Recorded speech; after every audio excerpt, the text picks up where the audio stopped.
শুধুই কথকতা, শুনতে শুনতে পড়ে ফেলা। আর কথকতা মানেই কথক, দ্য ন্যারেটর।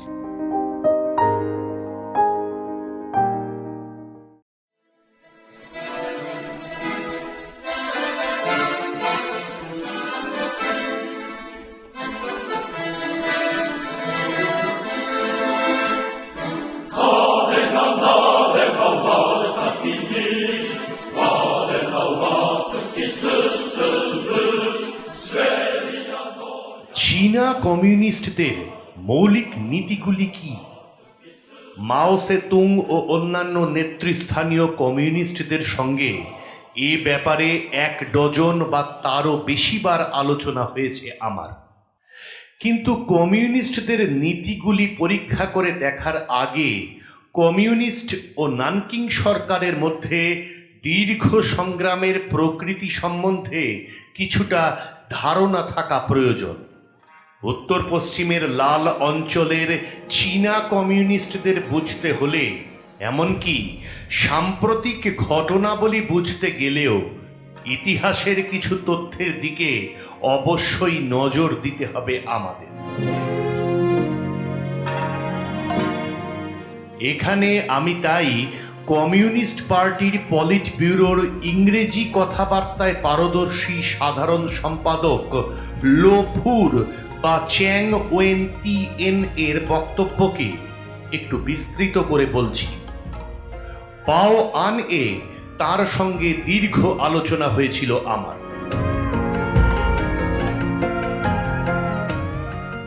1921 সালে চীনে কমিউনিস্ট পার্টি গঠিত হয়। 1923 পর্যন্ত কমিউনিস্ট পার্টি দ্রুত বিস্তৃত হয়।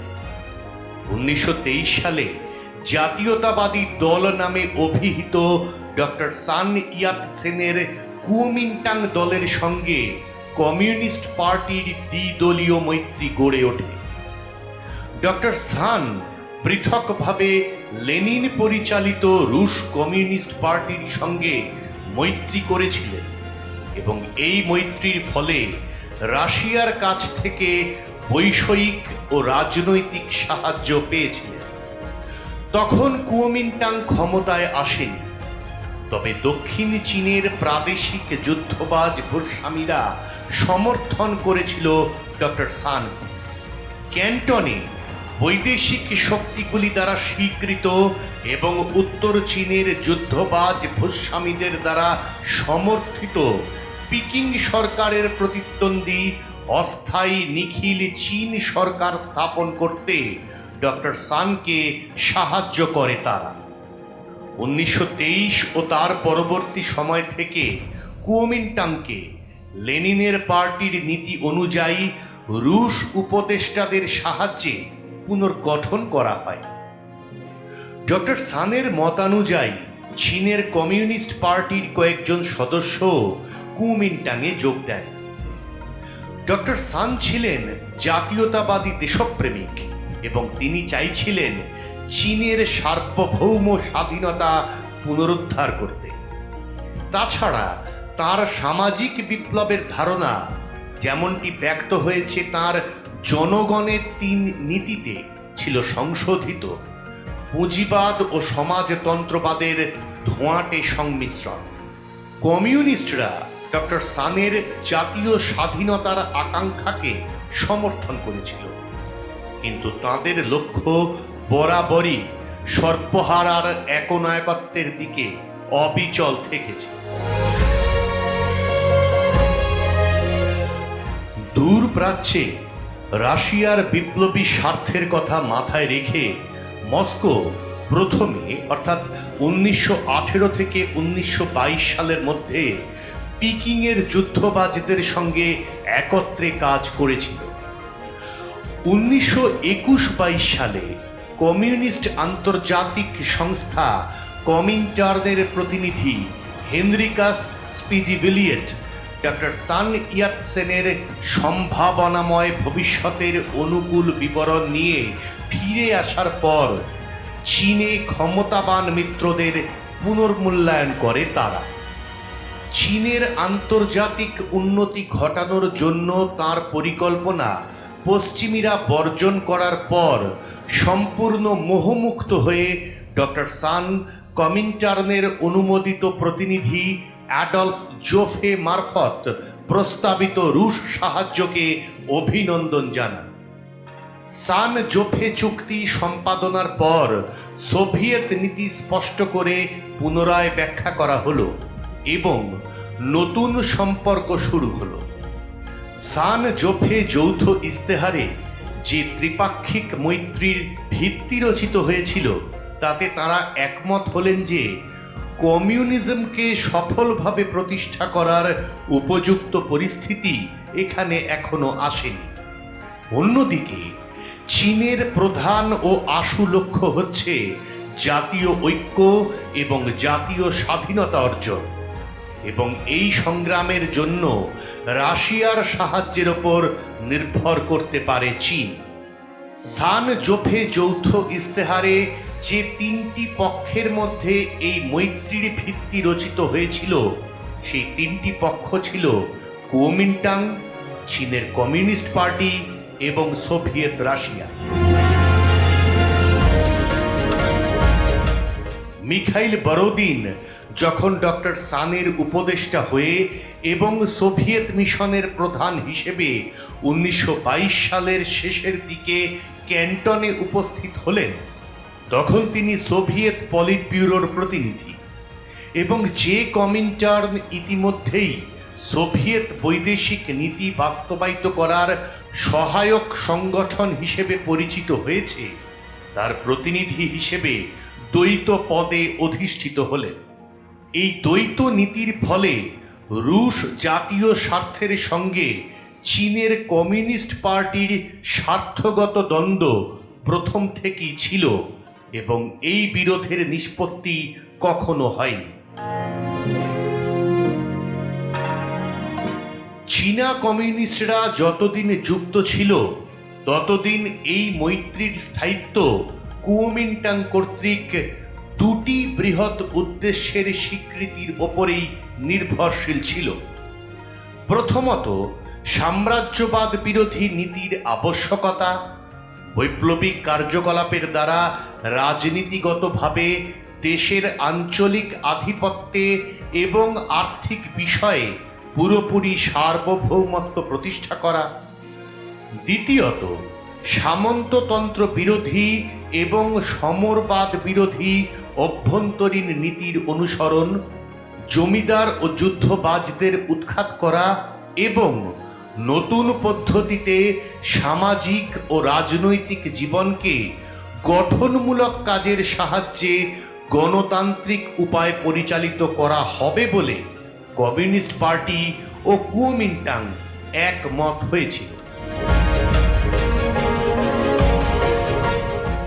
বিপ্লব সম্বন্ধে নিজের পিতৃসুলভ ধারণা চাপা দেওয়ার জন্য গণতন্ত্র কথাটি ব্যবহার করেছেন ডক্টর সান। তিনি বিশ্বাস করতেন এই বিপ্লবে জনগণ তার জাতীয় দলের অভিভাবকত্বে আধুনিকতা অর্জন করবে, আর কমিউনিস্টদের ছিল বুর্জোয়া গণতান্ত্রিক বিপ্লবের ধারণা। তাদের মত ছিল এই বিপ্লবকে কমিউনিস্ট নেতৃত্বাধীনে ধাপে ধাপে সমাজতন্ত্রের দিকে এগিয়ে নিয়ে গিয়ে সম্পন্ন করতে হবে।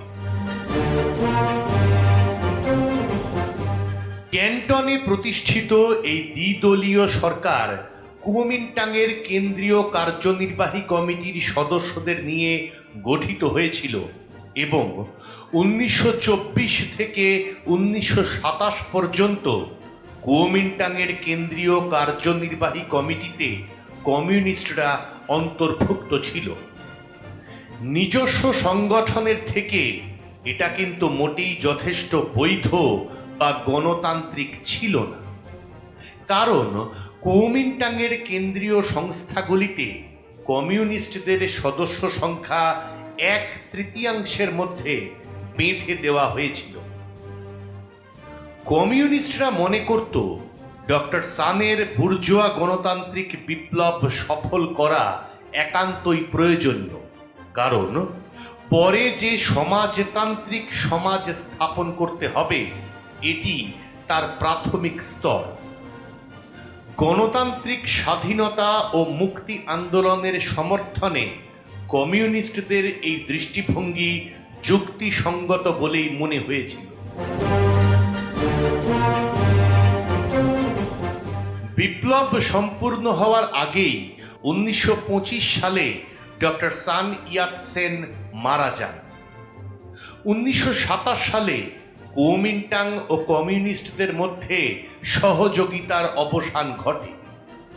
কুওমিন্টাংয়ের দক্ষিণপন্থী অংশ নয়া সামরিক প্রভুত্বের দ্বারা নিয়ন্ত্রিত এবং কয়েকটি বৈদেশিক শক্তির সমর্থনে পুষ্ট হয়ে বন্দর চুক্তি থেকে উদ্ভূত ব্যাংক মালিক ও জমিদারদের আনুকূল্য পেয়ে হ্যাংকাওতে প্রতিষ্ঠিত বামপন্থী কুওমিন্টাং সরকার থেকে বেরিয়ে আসে। বেরিয়ে এসে চিয়াং কাইশেকের নেতৃত্বে নানকিংয়ে এক সরকার প্রতিষ্ঠা করে তারা। এই সরকারকে কমিউনিস্টরা এবং কুওমিন্টাংয়ের অধিকাংশ সদস্যরা তখন প্রতি বিপ্লবী বলে ঘোষণা করেছিল, অর্থাৎ এই সরকার বুর্জোয়া গণতান্ত্রিক বিপ্লবের বিপক্ষে। কিছুদিনের মধ্যেই কুওমিন্টাংইরা কুদেতার মাধ্যমে প্রতিষ্ঠিত নানকিং সরকারের সঙ্গে হাত মেলায় এবং কমিউনিজম মৃত্যুদণ্ডে দণ্ডনীয় অপরাধ হিসেবে চিহ্নিত হয়। জাতীয়তাবাদী বিপ্লব বলতে যে দুটি বিষয়কে কমিউনিস্টরা মূল বিষয় বলে মনে করত, সাম্রাজ্যবাদ বিরোধী আন্দোলন এবং গণতান্ত্রিক বিপ্লব, সে দুটি কার্যত পরিত্যক্ত হয়। যুদ্ধবাজদের গৃহযুদ্ধ এবং পরবর্তীকালে উদীয়মান কৃষি বিপ্লবের বিরুদ্ধে তীব্র সংগ্রাম শুরু হয়ে গেল। অসংখ্য কমিউনিস্ট, প্রাক্তন কৃষক সমিতি সংগঠক ও শ্রমিক নেতাদের হত্যা করা হলো। বিভিন্ন গণসংগঠনকে দমন করা হলো। চিয়াংয়ের প্রবুদ্ধ একনায়কত্ব যাবতীয় বিরোধিতার বিরুদ্ধে জেহাদ ঘোষণা করল। এত কিছু সত্ত্বেও বেশ কিছু কমিউনিস্ট তখনও ফৌজের মধ্যে রয়ে গেল এবং সেই ভয়ঙ্কর সন্ত্রাসের মধ্যেও কমিউনিস্ট পার্টি সংহত রইল। 1937 সালে কমিউনিস্টদের বিরুদ্ধে গৃহযুদ্ধে কোটি কোটি ডলার ব্যয় করা সত্ত্বেও লাল ফৌজ উত্তর পশ্চিমে বৃহত্তম সংলগ্ন ভূখণ্ডকে সব সময় নিজেদের সম্পূর্ণ নিয়ন্ত্রণে রাখতে পেরেছিল। বস্তুত কমিউনিস্টদের বিশ্লেষণ 1927 থেকে এক দশক ধরে তাদের প্রতিপাদ্য বিষয়কে সঠিক বলেই প্রমাণ করেছে। তাদের প্রতিপাদ্য বিষয় ছিল চীনের জাতীয় স্বাধীনতা ও গণতন্ত্র, বৈদেশিক নীতির ক্ষেত্রে সাম্রাজ্যবাদ বিরোধী নীতি অনুসরণ ও আভ্যন্তরীণ নীতিতে কৃষি বিপ্লব ঘটানো ছাড়া অর্জন করা আদৌ সম্ভব নয়। কমিউনিস্টদের মতবাদের অনুগামীদের সংখ্যা বিশেষত দেশপ্রেমিক যুবকদের মধ্যে কেন বেড়ে গিয়েছিল এবং কেনই বা বর্তমানে এই মতবাদ ইতিহাসের প্রেক্ষাপটে বৃহৎ বৈপ্লবিক পরিবর্তনের ছবি ও প্রাচ্য ভূখণ্ডের চিত্রকে এখনো প্রতিফলিত করে চলেছে, তা বুঝতে হলে ওই মতাদর্শের প্রধান যুক্তিগুলি বুঝতে হবে। সেগুলি কি? প্রথমত, কমিউনিস্টরা বলে নানকিং সরকার বিপ্লবের প্রাণ শক্তিকে বিভক্ত করার পর চীন দ্রুতই তার সংগ্রামের উপযুক্ত কারণ হারিয়ে ফেলে। একের পর এক আপোষ শুরু হয়। কৃষি সংস্কার বাস্তবায়নে ব্যর্থতার ফলে ব্যাপক অসন্তোষ দেখা দেয় এবং দেশের অধিকাংশ অঞ্চলে গ্রামবাসীদের প্রকাশ্য বিদ্রোহ সৃষ্টি হয়। গ্রামবাসীদের দারিদ্র্য ও দুর্দশার আর অন্ত রইল না। চীনে এখন মোটর চলার কিছু রাস্তা তৈরি হয়েছে, চমৎকার বিমানবন্দর হয়েছে।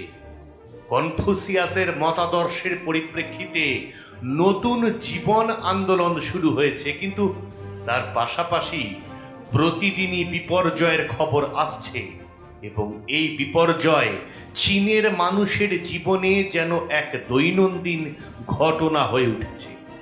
এমনকি যখন আমি এই অধ্যায় লিখছিলাম তখন দৈনিক সংবাদপত্রে পশ্চিম চীনের এই ভীতিপ্রদ সংবাদটি প্রকাশিত হয়েছিল।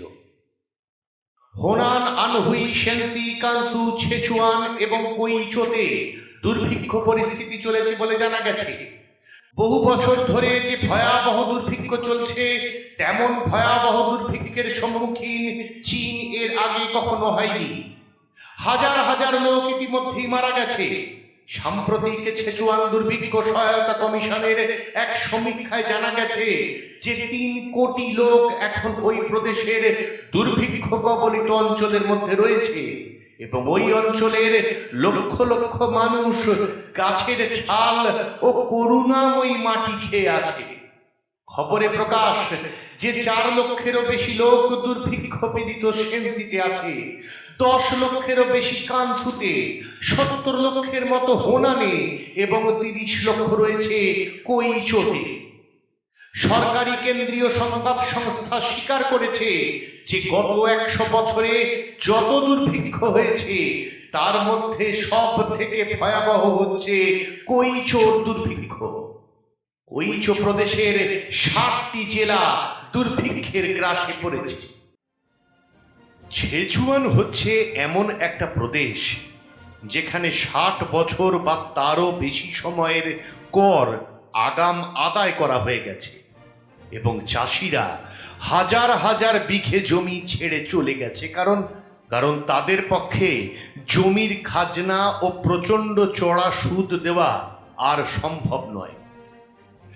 আমার সংগৃহীত নথিপত্রে বিগত 6 বছরের এমন সব তথ্য আছে যা থেকে অন্য বহু প্রদেশের চরম দুর্দশার কথাও জানা যায়, কিন্তু বিপর্যয়ের সংখ্যা হ্রাস পাওয়ার নজির খুব অল্পই পাওয়া যাবে। একদিকে স্বাধীনভাবে চাষ করার ক্ষমতা হ্রাস পাওয়ার সঙ্গে সঙ্গে গ্রামাঞ্চলের লোকেরা দ্রুত দেউলিয়া হয়ে যাচ্ছে, অন্যদিকে মুষ্টিমেয় জমিদার ও সুদখোর জমি মালিকদের হাতে জমি ও সম্পদ আনুপাতিক হারে কেন্দ্রীভূত হওয়ার পরিমাণ বাড়ছে। স্যার ফ্রেডরিক লিথরস বলেছেন, চীনে মধ্যবিত্ত শ্রেণী বলে কিছু নেই, আছে অবিশ্বাস্য রকমের দরিদ্র জনসাধারণ আর অস্বাভাবিক রকমের ধনী জনসাধারণ। অতিরিক্ত পরিমাণ কর, ফসল ভাগাভাগির পদ্ধতি এবং সামাজিক, রাষ্ট্রিক ও অর্থনৈতিক সম্পর্ক সমূহের সামগ্রিক ঐতিহাসিক ধারা ডক্টর কার্ল অগাস্ট উইটফোগেল যাকে এশীয় উৎপাদন পদ্ধতি হিসেবে বর্ণনা করেছেন তা সুপরিকল্পিতভাবে ভূমিহীন কৃষকদের সর্বদা ঋণগ্রস্ত করে রেখেছে।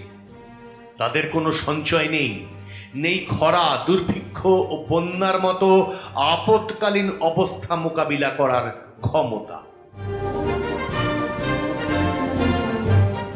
1926 সালে কুওমিন্টাং দলের কৃষক আন্দোলন পরিচালক সংস্থার সম্পাদক হিসেবে এবং কুওমিন্টাং দলের কেন্দ্রীয় পরিচালক কমিটির প্রার্থী পদ সহ মাও সেতুং 21টি প্রদেশের আঞ্চলিক জমির পরিসংখ্যান সংগ্রহের তত্ত্বাবধান করেছিলেন। এই অনুসন্ধানের ফল ঘোষণা করে তিনি বলেছিলেন যে গ্রামে বসবাসকারী জমিদার, ধনী কৃষক, সরকারি উচ্চপদস্থ কর্মচারী, জমিদারি থেকে দূরে বসবাসকারী জমিদার, সুদখোর, এরা গ্রামাঞ্চলের সমগ্র জনসংখ্যার শতকরা মাত্র 10%, কিন্তু এরাই চীনের শতকরা 70% চাষযোগ্য জমির মালিক। শতকরা প্রায় 15% জমির মালিক মধ্য কৃষক।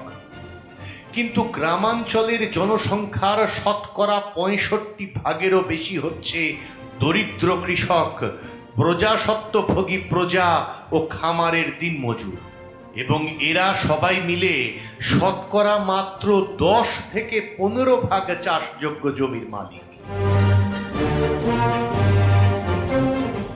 মাও সেতুংয়ের ধারণা এসব পরিসংখ্যান প্রতিবিপ্লবের পর চেপে দেওয়া হয়েছে। তিনি বলেন, এখন 10 বছর বাদে চীনে জমি বন্টনের ওপর নানকিং সরকারের কোনো বক্তব্য পাওয়া প্রায় অসম্ভব। কমিউনিস্টদের বক্তব্য ছিল কুওমিন্টাং সাম্রাজ্যবাদকে প্রতিরোধ না করার নীতি, বিশেষত জাপ সাম্রাজ্যবাদকে না রোখার নীতি গ্রহণ করার ফলেই গ্রামাঞ্চলের দেউলিয়া অবস্থা ত্বরান্বিত হয়েছে। জাপানের বিরুদ্ধে নানকিং সরকার যুদ্ধ নীতি অনুসরণ না করার ফলে জাপ হানাদারদের কাছে চীন তার সমগ্র জমির প্রায় 1/5, শতকরা 40%-এরও বেশি রেলপথ, শতকরা 80% নিমকরড়ি জমি, কয়লা খনির একটা বড় অংশ, লৌহ আকর ভূমির শতকরা 80%, শতকরা 37% উৎকৃষ্ট বনভূমি এবং জাতীয় রপ্তানি বাণিজ্যের শতকরা প্রায় 40% হারিয়েছে। চীনের অবশিষ্ট ঢালাই না করা লৌহপিণ্ড ও লৌহ খনিজ শিল্পের শতকরা 75% এবং বস্ত্র শিল্পের অর্ধেকেরও বেশি জাপানিদের কবজায় চলে গেছে। জাপান মাঞ্চুরিয়া দখল করার ফলে চীনের সবচেয়ে ভালো বাজার আর তার নিজস্ব কাঁচামালের উৎস চলে গেছে জাপানের হাতে। 1931 সালে মাঞ্চুরিয়া চীনের অন্যান্য প্রদেশ থেকে মোট আমদানিযোগ্য পণ্যের শতকরা 27%-এরও বেশি নিত, কিন্তু 1935 সালে চীন মাঞ্চুকুয়োকে আমদানিযোগ্য পণ্যের শতকরা মাত্র 4% বিক্রি করতে পেরেছে। অধিকৃত মাঞ্চুরিয়া জাপানকে শিল্প বিস্তারের সবচেয়ে অনুকূল সুযোগ এনে দিয়েছে। চীনের নিজস্ব শিল্প বিস্তারের গতি প্রতিহত হয়েছে, সেই সঙ্গে জাপানের নিজস্ব শিল্পের প্রয়োজনীয় কাঁচামাল সরবরাহের উৎসে পরিণত হয়েছে।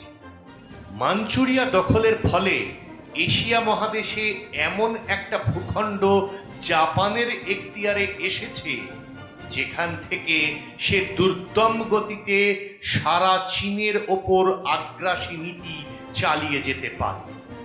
অনেকেই মনে করেন, ভবিষ্যতে যদি অবশিষ্ট চীন অক্ষত থাকেও, তাহলেও এই পরিস্থিতির কোনো পরিবর্তন হবে না এবং নানকিং দাবি করতে পারবে না যে তার এই ধরনের কাজের ফলে উত্তর পুরুষ লাভবান হয়েছে।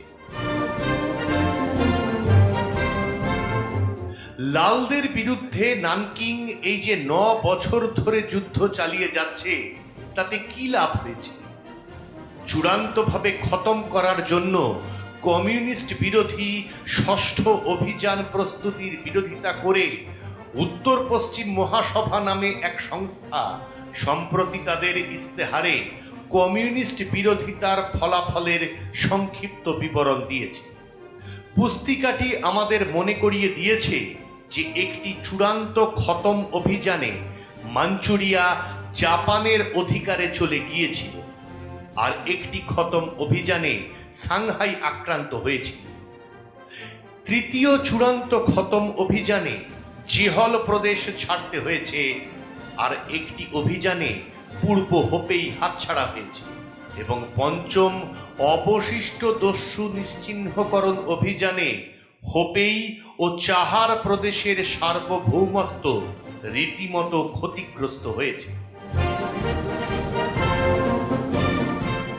প্রকৃতপক্ষে যতদিন পর্যন্ত কমিউনিস্টরা জোর করে সরকার দখলের প্রচেষ্টা চালিয়েছিল, ততদিন নানকিং সরকার গৃহযুদ্ধ বন্ধ করে। 1932 সালের এপ্রিল মাসে চীনা সোভিয়েত সাধারণতন্ত্র জাপানের বিরুদ্ধে যুদ্ধ ঘোষণা করার পর সমস্ত জাপ বিরোধী শক্তির সঙ্গে যুক্ত হবার আহ্বান জানিয়েছিল। 1933 সালের জানুয়ারি মাসে আবারও তলা থেকে গড়ে তোলা যুক্তফ্রন্টের ভিত্তিতে যে কোনো সশস্ত্র বাহিনীর সঙ্গে মিলিতভাবে সংগ্রাম করার প্রস্তাব দিয়েছিল চীনা সোভিয়েত সরকার। অবশ্য তখনও পর্যন্ত চিয়াং কাই শেকের সঙ্গে বোঝাপড়ার কোনো সত্যিকারের প্রস্তাব ছিল না। 1936 সালের মাঝামাঝি সময়ে কমিউনিস্টরা এবং কমিনটার্ন তাদের অবস্থানের আমূল পরিবর্তন ঘটায়। বিস্তৃত পরিসরে জাতীয় ঐক্য গড়ে তোলার জন্য কমিউনিস্টরা কুওমিন্টাংকে এবং এমনকি চিয়াং কাই শেককেও অন্তর্ভুক্ত করল।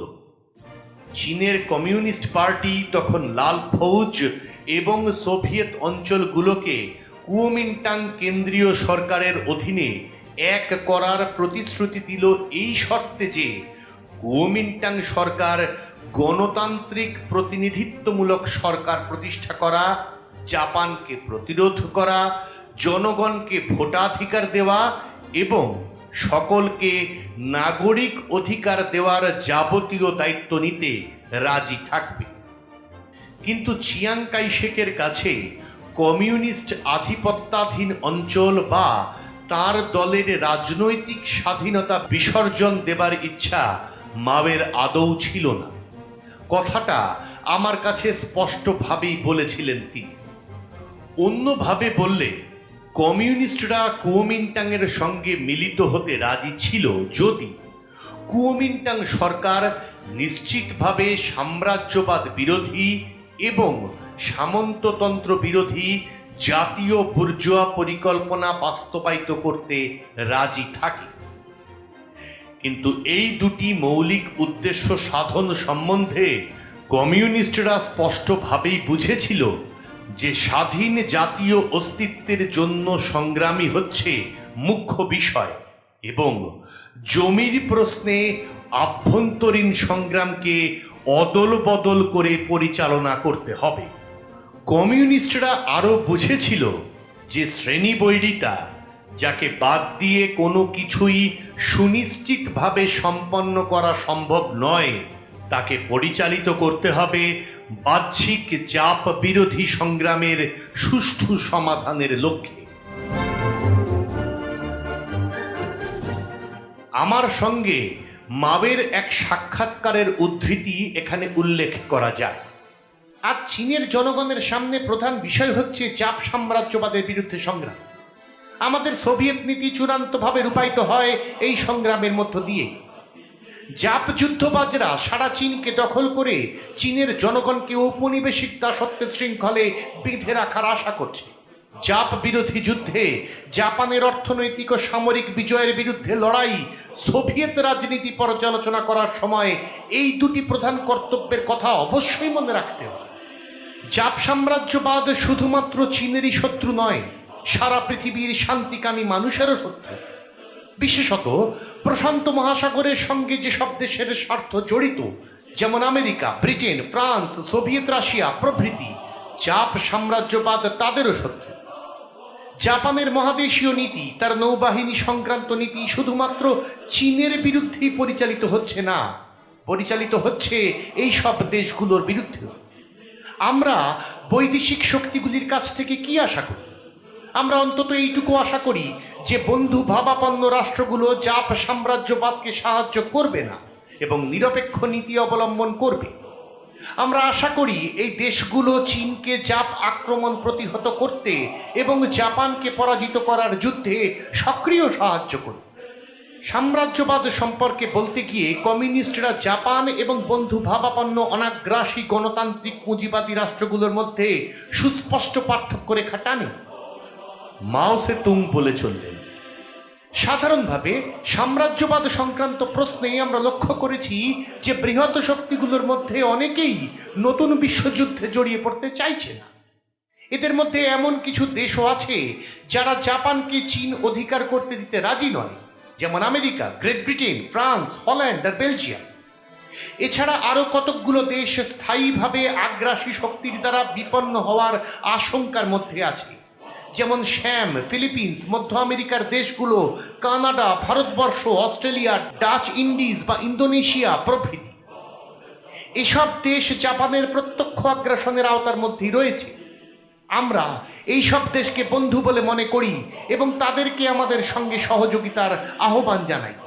সুতরাং জাপান এবং জাপ সাম্রাজ্যবাদের সাহায্যকারী দেশগুলো ছাড়া যেসব দেশকে পূর্ব লিখিত ভাগে ভাগ করা হয়েছে তাদের যুদ্ধবিরোধী, আগ্রাসন বিরোধী, ফ্যাসি বিরোধী বিশ্ব মৈত্রী বন্ধনের মধ্যে সংগঠিত করা যেতে পারে। অতীতে নানকিং সরকার আমেরিকা, ইংল্যান্ড এবং অন্যান্য দেশের কাছ থেকে প্রচুর সাহায্য পেয়েছে। ওইসব দেশ থেকে প্রাপ্ত অর্থ এবং তাদের পাঠানো সামরিক সাজ সরঞ্জাম গৃহযুদ্ধে ব্যবহৃত হয়েছে। লাল ফৌজের একজন সৈনিককে খুন করতে গিয়ে অসংখ্য কৃষক আর শ্রমিককে হত্যা করেছে নানকিং সরকার। ব্যাংক মালিক চ্যাং নাই চির সাম্প্রতিক এক নিবন্ধে উল্লেখ করা হয়েছে যে নানকিং সরকার কর্তৃক লাল ফৌজের একজন সৈনিককে হত্যার জন্য চীনের জনগণকে মাসুল দিতে হচ্ছে প্রায় $80,000। এই ধরনের সাহায্য দ্বারা চীনের জনগণকে কোনো সাহায্য করা হয়েছে বলে আমরা মনে করি না। নানকিং সরকার যখন গৃহযুদ্ধের অবসান এবং জাপ সাম্রাজ্যবাদের বিরুদ্ধে যুদ্ধ করতে দৃঢ় প্রতিজ্ঞ হবে এবং জনগণের বিপ্লবের সঙ্গে একত্রিত হয়ে গণতান্ত্রিক জাতীয় প্রতিরোধের সরকার গঠন করবে, একমাত্র তখনই ওই সাহায্য চীনের মানুষদের প্রকৃত উপকারে আসতে পারে। আমি মাওকে জিজ্ঞেস করলাম, চীনা সোভিয়েত অসম চুক্তি বাতিল করার পক্ষে কিনা। তিনি বললেন, প্রকৃতপক্ষে এই অসম চুক্তিগুলোর মধ্যে বেশ কয়েকটা জাপানিরা ইতিমধ্যেই নষ্ট করে দিয়েছে, বিশেষত মাঞ্চুরিয়ার ক্ষেত্রে। কিন্তু চীনে প্রতিনিধিত্বমূলক সরকারের ভবিষ্যৎ দৃষ্টিভঙ্গি কি হবে সে সম্পর্কে মাও বললেন, যেসব শক্তি চীনের স্বাধীনতা ও মুক্তিযুদ্ধে সাহায্য করবে বা বাধা দেবে না সেই সব শক্তিকে চীনের সঙ্গে মৈত্রী গড়ার আহ্বান জানানো হবে। যেসব শক্তি প্রত্যক্ষভাবে জাপানকে সাহায্য করবে তাদের সঙ্গে স্বভাবতই এই ধরনের আচরণ করা যাবে না। যেমন জার্মানি ও ইতালি, যারা ইতিমধ্যেই মানচুকুয়োর সঙ্গে বিশেষ সম্পর্ক স্থাপন করেছে। সুতরাং তাদেরকে কোনো মতেই চীনের জনগণের বন্ধু বলে মনে করা চলে না।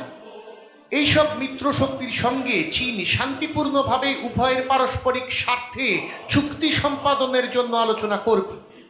অন্যান্য শক্তিগুলোর সঙ্গে ব্যাপকতর ক্ষেত্রে সহযোগিতা চালিয়ে যেতে প্রস্তুত আছে চীন।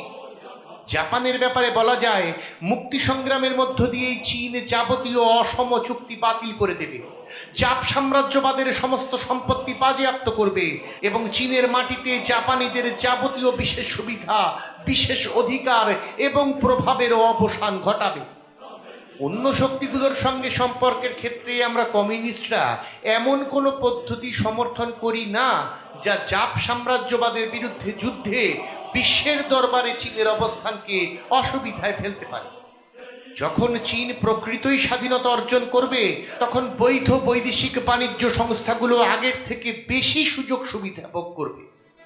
৪৫ কোটি লোকের জন্য পণ্য উৎপাদন এবং তার ব্যবহার শুধুমাত্র চীনাবাসীর একচেটিয়া স্বার্থে ব্যবহৃত হবার ব্যাপার নয়, বহু দেশকেই এই কর্মকাণ্ডে যুক্ত থাকতে হবে।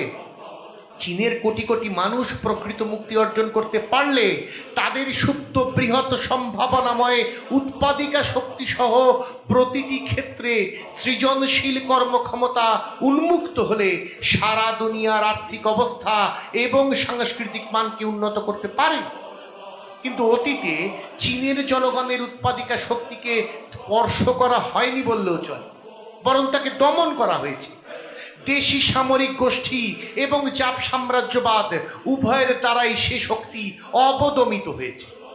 সব শেষে আমি প্রশ্ন করলাম, গণতান্ত্রিক পুঁজিবাদী শক্তিগুলোর সঙ্গে সাম্রাজ্যবাদ বিরোধী মৈত্রী বন্ধনে আবদ্ধ হওয়া কি চীনের পক্ষে সম্ভব? উত্তরে মাও বললেন, সাম্রাজ্যবাদ বিরোধী, ফ্যাসিবাদ বিরোধী মৈত্রী এক ধরনের শান্তি মৈত্রী। যুদ্ধবাজ জাতিসমূহের বিরুদ্ধে পারস্পরিক প্রতিরোধের জন্য মৈত্রী। পুঁজিবাদী গণতান্ত্রিক দেশগুলোর সঙ্গে চীনের ফ্যাসি বিরোধী চুক্তি সম্ভব এবং বাঞ্ছনীয়। নিজেদের স্বার্থ রক্ষার জন্য ওই সব দেশের ফ্যাসিবাদ বিরোধী মোর্চায় যোগ দেওয়া দরকার। চীন যদি পুরোপুরি উপনিবেশে পরিণত হয় তাহলে তার অর্থ হলো এক দীর্ঘস্থায়ী ভয়ঙ্কর যুদ্ধের সূচনা। যে কোনো একটা দিক বেছে নিতেই হবে। এর জন্য চীনের জনগণ শোষকের বিরুদ্ধে সংগ্রামের পথ গ্রহণ করবে। আমরা আশা করি বৈদেশিক রাষ্ট্রগুলোর বিচক্ষণ রাজনীতিবিদরা ও জনগণ এই পথে আমাদের সঙ্গে চলবে এবং সাম্রাজ্যবাদের রক্তাক্ত ইতিহাসের অন্ধকারময় পথ অনুসরণ করবে না। জাপানকে সার্থকভাবে প্রতিহত করতে হলে চীনও অবশ্যই অন্য শক্তিগুলোর কাছে সাহায্য চাইবে। তার অর্থ এই নয় যে চীন বৈদেশিক সাহায্য ছাড়া জাপানের সঙ্গে যুদ্ধে অসমর্থ। চীনের কমিউনিস্ট পার্টি, সোভিয়েত সরকার, লাল ফৌজ, চীনের জনগণ যুদ্ধের মেয়াদে সংক্ষিপ্ত করার জন্য যে কোনো শক্তির সঙ্গে মিলিত হতে প্রস্তুত। কিন্তু যদি কোনো শক্তি আমাদের সঙ্গে যোগ না দেয় তাহলে আমরা একাকী সংগ্রাম করতে দৃঢ় প্রতিজ্ঞ। কমিউনিস্টরা কি সত্যি অনুমান করেছিল যে জাপানের ক্ষমতা সম্পন্ন যুদ্ধযন্ত্রকে অকেজো করে দিতে পারবে চীন? আমার ধারণা তা তারা করেছিল। কোন ধরনের যুক্তির ওপর নিজেদের বিজয়ী হওয়ার ধারণাকে প্রতিষ্ঠিত করেছিল তারা? বহু ডজন প্রশ্নের মধ্যে এই প্রশ্নটিও আমি করেছিলাম মাও সে তুংকে।